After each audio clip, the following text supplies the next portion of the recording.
Kiai Khalilur Rahman Atai Lalilur memberi obat mencret. Seorang penduduk desa terpencil sedih karena kehilangan sapi, yang merupakan satu-satunya harta paling berharga bagi keluarganya. Karena ingin sapinya kembali, dia sowan ke kediaman Ralilur untuk minta barokah agar sapinya bisa kembali lagi. Ralilur langsung menemui tamunya tersebut itu. Padahal, tamu yang silaturahmi ke Ralilur, biasanya baru bisa ketemu minimal setelah 3 kali silaturahmi. Tapi, kali ini aneh. Ralilur malah dengan senang hati membantu orang yang malang itu. Warga yang kehilangan seekor sapi itu diberi pil mencret atau murus. Tentu saja orang itu bingung dan dongkol. Sebelum pulang pil itu tetap diminum sesuai petunjuk Ralilur. Meski demikian ia tetap saja pikirannya tak bisa menerima. Di tengah perjalanan menuju rumahnya, tiba-tiba perutnya mules. Orang malang tersebut pergi ke sungai untuk membuang hajat. Ajaib, orang itu melihat beberapa ekor sapi ditambatkan di semak-semak di sekitar sungai itu.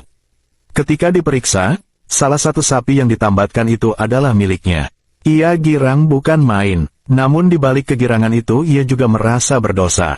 Orang itu menyesal karena hatinya sempat dongkol pada Ralilur ketika diberi obat murus.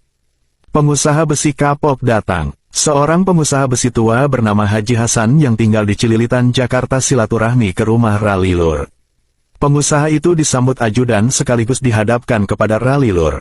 Hasan lantas menceritakan masalahnya. Ralilur mendengar semua cerita Hasan.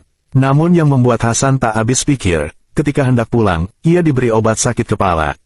Dengan diliputi tanda tanya, Hasan pulang ke rumahnya di Jakarta naik bus. Dalam perjalanan Haji Hasan terus berpikir mau diapakan obat ini.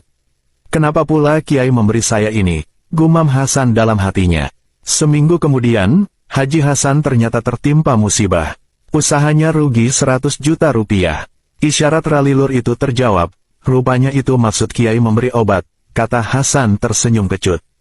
Sebulan kemudian, Haji Hasan mendapat kabar dari saudaranya di Tanah Merah, Madura bahwa abahnya terbaring sakit keras di atas pembaringan. Hasan pun bergegas pergi menemui abahnya.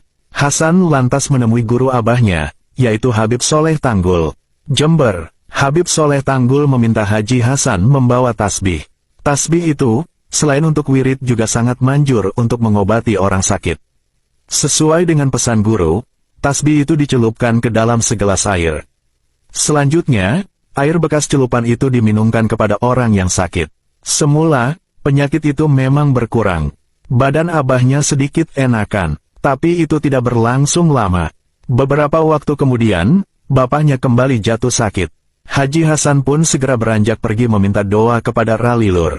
Yang tak membuat Haji Hasan heran lagi, ketika Ralilur memberinya kapas berikut minyak telon. Itu diberikan ketika Haji Hasan hendak pulang.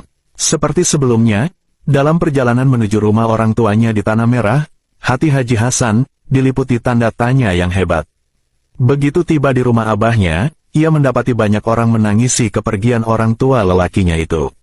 Rupanya, kapas dan minyak telon itu, sebagai perlambang bahwa penyakit orang tuanya tak dapat disembuhkan. Kapok sudah saya bertemu Ralilur, kata Haji Hasan setengah menggerutu. Jatuh dari pematang, minta dibelikan kosmetik. Isyarat Ralilur seputar perkembangan politik di Indonesia ternyata masih ada yang menarik untuk disimak. Ini terutama terkait dengan peristiwa jatuhnya Gus Dur dan naiknya Megawati sebagai presiden belum lama ini. Menurut H. Husni Madani, Hadam Ralilur, 2 bulan lalu cicit Syekhona Khalil Bangkalan itu pernah mengalami peristiwa aneh. Di luar dugaan, ketika berjalan menuju biliknya di atas gunung, Kiai Jadap ini tiba-tiba jatuh dari pematang yang cukup tinggi. Peristiwa ini terjadi pada malam hari selepas Isya. Saat berjalan di atas pematang, tiba-tiba Kiai jatuh. Saking tingginya, sikut Kiai sampai luka, tutur Husni kepada Taufikur Rahman, wartawan harian Bangsa di Bangkalan. Saya heran, soalnya pematangnya lebar dan Kiai biasa berjalan melewatinya, katanya seraya geleng-geleng kepala. Saat itu Husni masih belum berpikir isyarat yang bakal terjadi kelak di kemudian hari. Dia hanya berpikir, Kiai yang sudah mencapai tingkat mukasafa ini hanya terjatuh biasa. Saya pikir hanya jatuh biasa. Ternyata Gus Dur dijatuhkan, kata Husni dengan logat Madura yang kental. Begitu juga naiknya Megawati sebagai presiden. Peristiwa Mega jadi presiden tak luput dari isyarat aneh Ralilur. Dijelaskan, 10 hari menjelang sidang istimewa MPR, Ralilur minta dibelikan 3 meter kain warna merah. Dan keinginan itu pun langsung diiyakan Ha Husni. Keesokan harinya, Ralilur kembali meminta ajudan kepercayaannya itu untuk membeli perlengkapan kosmetik. Ralilur berpesan agar semua kebutuhan kosmetik wanita dibeli lengkap dan dibungkus rapi. Pokoknya, keinginan Kiai saya ibaratkan seseorang yang hendak melamar seorang wanita.